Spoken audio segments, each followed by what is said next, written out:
চৰকাৰেও বিচাৰে আলফাটো জীয়াই থাকক। এটা সমস্যা, এই আলফাক লৈ এতিয়া তাৰিখত ৰাজনীতিটো চলি থাকে। আলফাৰ 1000 বা 500 যুৱকে আজিৰ তাৰিখত অসমৰ জনগণক লগত নোলোৱাকৈ, জনজাগৰণ সৃষ্টি নকৰাকৈ স্বাধীনতা সম্ভৱ নেকি? দৰদাম কৰাৰ ক্ষমতা এতিয়াও আপোনাৰ আছে। দৰদাম কৰি জাতিটোক সুৰক্ষিত কৰিব পৰা যদি এজন ব্যক্তি আছে, সেইজনে হৈছে পৰেশ বৰুৱা। একালৰ আলফা নেতা জিতেন দত্তই আলফাক লৈ বৰ্তমান সময়ত বিস্ফোৰণ ঘটাইছে। এনে কিছু কথা কৈছে যি বৰ্তমান সময়ত বিস্ফোৰণ হৈ গৈছে। জিতেন দত্তৰ মুখেৰে এইখিনি কথা শুনিবলৈ পাব। তেখেতে কৈছে অসম চৰকাৰৰ সৈতে আলফাৰ বুজাবুজি আছে, চৰকাৰে পুহি ৰাখিছে, আলফাক জীয়াই ৰখাটো বিচাৰে। এইখিনি কথা মই কোৱা নাই, জিতেন দত্তই কৈছে, শুনিবলৈ পাব আপোনালোকে। আৰু এনেকুৱা ধৰণৰ বিস্ফোৰক তথ্য কৈছে 500 বা 1000 সৈনিকেৰে ভাৰতৰ পৰা অসমক ভাগ কৰি অনাটো, সাৰ্বভৌমত্ব লোৱাটো ইমান সম্ভৱ নহয় বুলি কৈছে। গতিকে জিতেন দত্ত ডাঙৰীয়াই কৈছে যে পৰেশ বৰুৱা ডাঙৰীয়াক আহ্বান জনাইছে যে আপুনি এনেধৰণৰ সিদ্ধান্ত লওক।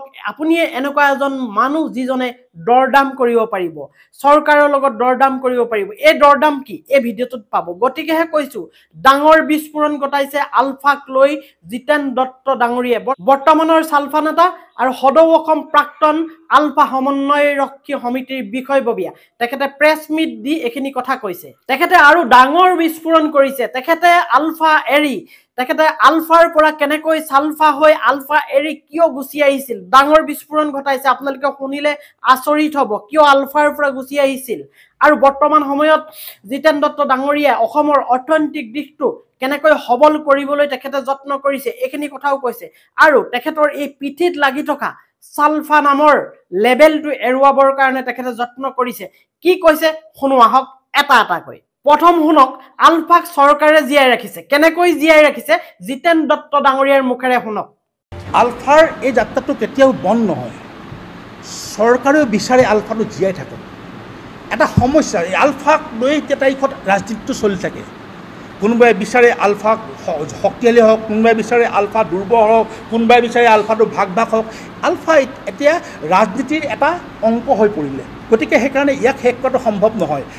জিতেন দত্ত ডাঙৰীয়াই কৈছে 500ৰ পৰা 1000 সৈনিক লৈ ভাৰতৰ পৰা অসমক বেলেগ কৰিব নোৱাৰে, সাৰ্বভৌমত্বৰ কথাটো এৰিব কৈছে। কি কৈছে এইটো শুনক আপোনালোকে। কিন্তু আমি যদি বাস্তৱতলৈ লক্ষ্য ৰাখোঁ, আপোনালোকে নিজেই ভাবক যে আলফাৰ 1000 বা 500 যুৱকে আজিৰ তাৰিখত অসমৰ জনগণক লগত নোলোৱাকৈ, জনজাগৰণ সৃষ্টি নকৰাকৈ স্বাধীনতা সম্ভৱ নেকি? পৰেশ বৰুৱা ছাৰকো মই অনুৰোধ জনাইছোঁ যে এইটো ধৰণে স্বাধীনতা অনাটো সম্ভৱ নহয়। এই ধৰণে বছৰ বাগৰি যাব, এছাম ল'ৰা মৰি থাকিব যুদ্ধক্ষেত্ৰত, এছাম মানুহে বা লৈ থাকিব, কোনোবাই সতীৰ্থক মাৰিবৰ কাৰণে পৰিকল্পনা কৰিব, কোনোবাই কাৰোবাক আশ্ৰয় দিলে তাত হত্যা কৰিবৰ কাৰণে চেষ্টা কৰিব। সেই এটা বিভীষিকাময় পৰিৱেশ সৃষ্টি হৈ থাকিব। জিতেন দত্ত ডাঙৰীয়াই চৰকাৰৰ লগত দৰদাম কৰিবলৈ কৈছে। আৰু এনে এজন ব্যক্তি, একমাত্ৰ ব্যক্তি যিজন পৰেশ বৰুৱা, সেই কথাটো মই পিছত আপোনালোকক শুনাই আছো, ভিডিঅ'টো এৰি নাযাব। এতিয়া আপোনালোকে শুনক তেখেতে এই অসমৰ যিসকল নিবনুৱা আছে, এই নিবনুৱাসকলক অৰ্থনৈতিকভাৱে সবল কৰিবৰ কাৰণে বা অসমৰ অৰ্থনৈতিক দিশটো সবল কৰিবৰ কাৰণে তেখেতে কেনেকৈ প্ৰচেষ্টা লৈছে ইয়াৰ ওপৰত শুনক। কেন্দ্ৰীয় আমি ছ'চাইটি বনাইছোঁ, কোঅপাৰেটিভ ছ'চাইটি। আৰু এই কেন্দ্ৰীয় কোঅপাৰেটিভ ছ'চাইটিৰ অধীনত 23খন জিলাত 23খন কোঅপাৰেটিভ থাকিব। 23খন কোঅপাৰেটিভে সেই জিলাবিলাকত যিবিলাক চৰকাৰী মাটি আছে, খালী মাটি আছে, সেই মাটিবিলাক চৰকাৰৰ পৰা বিচাৰি আমি তাত ফাৰ্মিং ছেক্টৰ কাম কৰিম। ফাৰ্ম খুলিম, সি ডায়েৰী ফাৰ্মেই হওক, কটাৰী ফাৰ্মেই হওক, পিগাৰী ফাৰ্মেই হওক, তাত আমি ফিচাৰীয়ে খুলিম বা অন্যান্য এগ্ৰিকালচাৰ কিছু কাম কৰাৰ প্লেনিং কৰিছোঁ। মহিলাসকলক লৈ পেলাই আমি এটা নাৰী বাহিনী বনোৱাৰ প্ৰস্তুত চলিছোঁ, যিটো নাৰী বাহিনীৰ কাম হ'ব অৰ্থনৈতিক স্বাৱলম্বিতাৰ কাৰণে কাম কৰা। তেওঁলোকে বিশেষকৈ হেণ্ডলুম ছেক্টৰত কাম কৰিব। গামোচা উৎপাদন হওক, অন্যান্য কাপোৰ উৎপাদনৰ যোগেদি অসমৰ মহিলাখিনিক কেনেকৈ এটা স্বাৱলম্বিতাৰ পথ দেখাব পৰা যায়, সেই কামখিনি কৰিব। গতিকে এতিয়াৰ পৰা আমি নিৰবিচ্ছিন্নভাৱে অৰ্থনৈতিক সংগ্ৰামখনত জড়িত হোৱাৰ চিন্তাখিনি কৰিছোঁ। তাৰ কাৰণে আমি অসম চৰকাৰৰ পৰা সহায় বিচাৰিছোঁ যে আমাৰ ল'ৰাখিনিক সহায় কৰক। আমাৰ বহুতৰে প্ৰশ্ন, জিতেন দত্ত ডাঙৰীয়া কিয় আলফাৰ পৰা গুচি আহিল? আজি তেখেতৰ মুখেদি আপোনালোকে শুনক আলফা এৰি জিতেন দত্ত ডাঙৰীয়া কিয় গুচি আহিল, তেখেতৰ নিজ মুখেৰে কৈছে শুনক। আমিতো ওলাই আহিছিলোঁ মতদণ্ডৰ কাৰণে আমি চব আমি মই ওলাই অহা দিনাখনে আপোনালোকে তাহানিৰ 2008 চনৰ প্ৰেছ মিট চাব পাৰিব যিটো প্ৰেছ মিট দিছোঁ তাত স্পষ্টভাৱে কৈছোঁ যে আমি কৈছিলোঁ বাংলাদেশীয়ে জাতিটোৰ অস্তিত্ব বিপন্ন কৰিলে অসমীয়াত বাংলাদেশীয়ে জাতিটোৰ অস্তিত্ব বিপন্ন কৰি থকা অৱস্থাত যদি আলফাই শক্তিশালী এটা সিদ্ধান্ত নলয় বাংলাদেশীৰ বিৰুদ্ধত তেতিয়াহ'লে আৰু 20 বছৰৰ পিছত আমি স্বাধীনতা লাভ কৰিলেও সেই স্বাধীনতা বাংলাদেশীক এৰি দিব লাগিব আকৌ আমি ঘৰতেই বাংলাদেশীৰ বিৰুদ্ধত এখন সংগ্ৰাম কৰিব লাগিব গতিকে বাংলাদেশীৰ সন্দৰ্ভত একো এটা আলফাই সিদ্ধান্ত গ্ৰহণ নকৰাৰ কাৰণে আমি সেই প্ৰক্ৰিয়াৰ পৰা ওলাই আহিছিলোঁ কাৰণ আমি যোৱাটো কি আছিলে অসম আন্দোলনৰ পিছত আমি গৈছোঁ অসম আন্দোলন কিহৰ কাৰণে কৈছিলে বাংলাদেশী খেদিবৰ কাৰণে কিন্তু বাংলাদেশীক যদি আমি অসমত আদৰণি জনাই থাকোঁ আৰু আমি বাংলাদেশত বহি পেলাই যদি বাংলাদেশীৰ বিৰুদ্ধে যদি মাত নেমাতোঁ তেতিয়াহ'লে আমি জাতীয় মুক্তি সংগ্ৰামখন কেনেকৈ আগবঢ়াম গতিকে সেইবিলাক মতদণ্ড হোৱাৰ কাৰণে আমি ওলাই আহি পেলাই শদিয়াৰ অমৰপুৰত প্ৰথম প্ৰেছ মিটখনত সেইটোৱে কৈছিলোঁ যে বাংলাদেশীৰ বিৰুদ্ধত শক্তিশালী ভূমিকা নোলোৱাৰ কাৰণে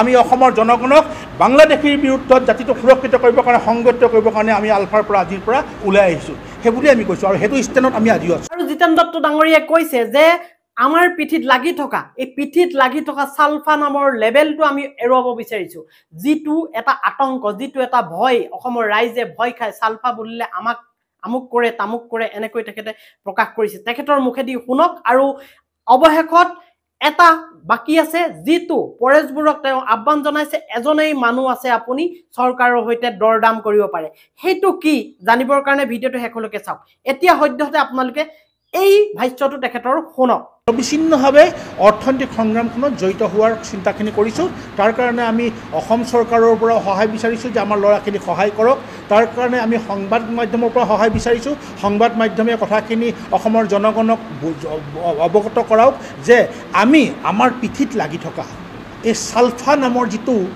এটা শব্দ সেই শব্দটোৰ পৰা আমি মুকলি হ'ব বিচাৰিছোঁ কাৰণ এনেকুৱা এটা ধাৰণা দি দিছে সালফা মানে যেনে এক আতংক সালফা মানে যেনে এটা অপৰাধ সালফা মানে যেন এখিনি দুৰ্ধৰ্ষ মানে সন্ত্ৰাসবাদী তেনেকুৱা এটা ধাৰণা ইয়াত বিয়পাই দিয়া হৈছে আলফাৰ সেনাধ্যক্ষ পৰেশ বৰুৱাদেৱক কি আহ্বান জনাইছে যি কাৰণে কৈছে যে জিতেন দত্ত ডাঙৰীয়াই যে অসমত এজনেই ব্যক্তি আছে যিজন ব্যক্তিয়ে দৰদাম কৰিব পাৰিব আৰু দৰদাম কৰাৰ লগে লগে কি পাব অসমে কি নেপাব এটা গুৰুত্বপূৰ্ণ কথা কৈছে হয় স্বায়ত্ত শাসন অসমে বিচাৰক বুলি তেখেতে কৈছে আৰু আলোচনাৰ টেবুললৈ আহিবলৈ তেখেতে আহ্বান জনাইছে কাৰণ তেখেতে বাৰে বাৰে কৈছে আগৰ কথাখিনিত আপোনালোকে শুনিলে যে 500 বা 1000 সৈনিকেৰে ভাৰতৰ পৰা অসমক বেলেগ কৰাটো সম্ভৱ নহয় অৰ্থাৎ সাৰ্বভৌমত্ব বিচৰাটো সম্ভৱ নহয় বা জিকাটো সম্ভৱ নহয় যুদ্ধ কৰি গতিকেহে তেখেতে এনেকুৱা ধৰণৰ চৰ্ত ৰাখক যিবোৰ চৰ্তৰ দ্বাৰা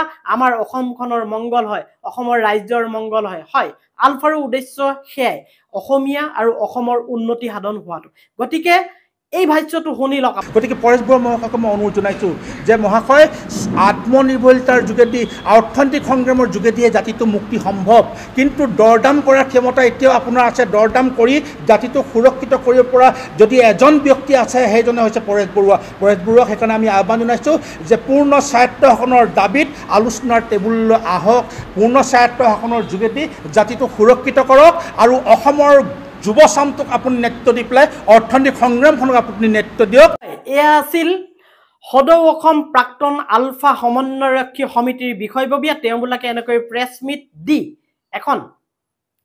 দি তেওঁবিলাকে এনেকৈ নিজৰ কথাখিনি কৈছে আৰু ইয়াত কিছু বিষয় চিন্তা কৰিবলগীয়া আছে কিয়নো তেখেতে যিখিনি কথা কৈছে বাস্তৱধৰ্মী কথা কৈছে বুলি আমি অনুভৱ কৰিছোঁ এটো কাৰণে কাৰণ আমাৰ ল'ৰা ইজনৰ পিছত সিজনকৈ ঢুকাই গৈ আছে আলফা আৰু চৰকাৰৰ মাজৰ যুদ্ধখনত আৰু কোন হেৰাইছে আমাৰ অসমীয়াখিনিয়ে হেৰাইছে গতিকে তেখেতে যিখিনি আহ্বান জনাইছে এই আহ্বানখিনি যদি চিন্তা চৰ্চা কৰা হয় বা পৰেশ বৰুৱাদেৱ যদি আলোচনাৰ টেবুললৈ আহে আৰু অসম আৰু অসমীয়াৰ স্বাৰ্থ ৰক্ষাৰ ক্ষেত্ৰত যদি কিছু ডিচিশ্যন লয় কিছু ডিচিশ্যন যদি হাল সলনি কৰিব পাৰি তেনেহ'লে হয়তো অসমৰ উন্নতি অনিবাৰ্য আৰু অসমৰ অসমীয়া হয়তো সন্তুষ্ট হ'ব পৰেশ বৰুৱা ডাঙৰীয়াৰ সেই সিদ্ধান্তত কিন্তু সময়ে ক'ব কেনেধৰণে এটা সংগঠনৰ সেনাধ্যক্ষ গৰাকীয়ে কেনেধৰণে এটা ডিচিশ্যন লয় দত্ত ডাঙৰীয়াই জনোৱা আহ্বানবোৰ তেখেতসকলে মানি লয় বা নলয়